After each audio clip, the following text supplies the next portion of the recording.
Hi అండి, అందరికీ నమస్కారం.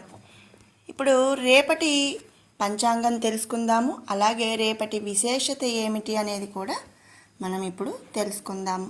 ఏప్రిల్ 5, 2025 సంవత్సరం శనివారం, శ్రీ విశ్వావసునామ సంవత్సరం చైత్రమాసం, ఉత్తరాయణం, అలాగే వసంత ఋతువు.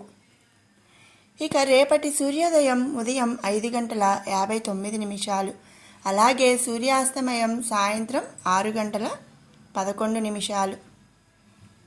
రేపటి తిథి చైత్ర శుక్ల అష్టమి, రాత్రి 12:31 వరకు కూడా ఉంది. తదుపరి నవమి. ఇక రేపటి నక్షత్రం ఆరుద్ర, ఉదయం 10:13 వరకు. తదుపరి పునర్వసు నక్షత్రం. రేపటి యోగం కరణం ఏమిటి అనేది ఇప్పుడు తెలుసుకుందాము.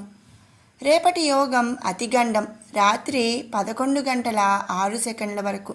తదుపరి సుకర్మ. రేపటి కరణం భద్ర, పగలు 2:49 వరకు. తదుపరి బాలవాకరణం. ఇక రేపటి శుభ సమయాల విషయానికి వస్తే ఆరుద్ర శివ పూజలకు చాలా మంచిది. రేపు ఆరుద్ర నక్షత్రం కాబట్టి ఆరుద్ర శివ పూజలకు మంచిది. ఇక రేపటి యమగండం మధ్యాహ్నం 1:30 నుంచి 3 గంటల వరకు కూడా యమగండం. అలాగే రాహుకాలం విషయానికి వస్తే ఉదయం 9 గంటల నుండి 10:30 వరకు కూడా రాహుకాలం.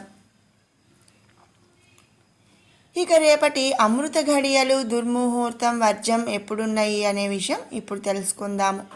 రేపు అమృత ఘడియలు అనేవి అసలు లేవన్నమాట. ఇక దుర్ముహూర్తం విషయానికి వస్తే ఉదయం 6 గంటల నుంచి 7:36 వరకు.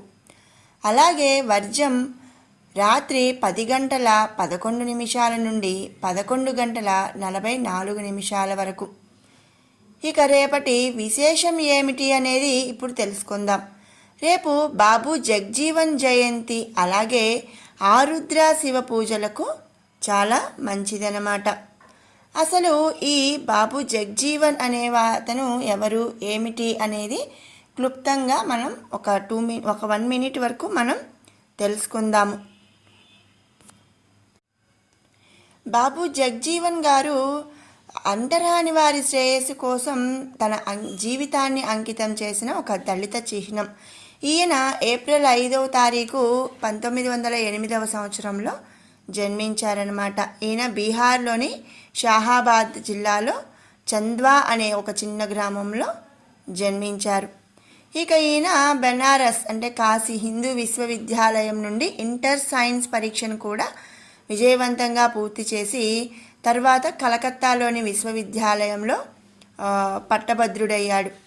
ఈయన దళిత నాయకులలో ఒక గౌరవనీయమైన పాత్ర వహించారు. అలాగే భారత్ పాకిస్తాన్ యుద్ధంలో కూడా 1971 సంవత్సరంలో భారత రక్షణ మంత్రిగా ఈయన పనిచేశారు.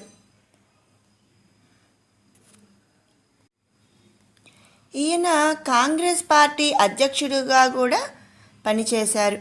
అలాగే స్వతంత్ర భారతదేశంలో తొలి ఎన్నికలు జరిగిన 1952 సంవత్సరం నుంచి ఆయన చనిపోయే వరకు కూడా పార్లమెంటు యొక్క సభ్యుడిగా ఈయన ఉన్నారన్నమాట. ఇది క్లుప్తంగా బాబు జగ్జీవన్ గారి జీవిత చరిత్ర. మరి విన్నాం కదండి రేపటి పంచాంగం, అలాగే రేపటి విశేషం ఏమిటి అనేది. దీంతో పాటుగా ఏంటంటే రేపు ఆరుద్ర నక్షత్రం, శివునికి ఆరుద్ర పూజలు చేయటం, అభిషేకాలు చేయటం కూడా ఎంతో మంచి విషయం అన్నమాట. వీలైనంత వరకు అందరూ చక్కగా శివాలయానికి వెళ్ళి శివుని దర్శనం చేసుకోవటం, వీలైతే అభిషేకం చేయించటం లేదా అభిషేకం చేసుకోవటం అనేది చాలా మంచి విషయం అండి. సో విన్నారు కదండి రేపటి పంచాంగం, అలాగే విశేషాలు ఏమిటి అనేది. మీకు ఈ వీడియో నచ్చినట్టయితే లైక్ చేయండి, షేర్ చేయండి. అలాగే మరిన్ని ఇలాంటి అప్డేట్స్ కోసం మన షడ్రుచులు బై కిరణ్ అనే ఛానల్ని సబ్స్క్రైబ్ చేసుకోండి. మళ్ళీ రేపటి పంచాంగంతో మళ్ళీ కలుసుకుందాం. Thanks for watching.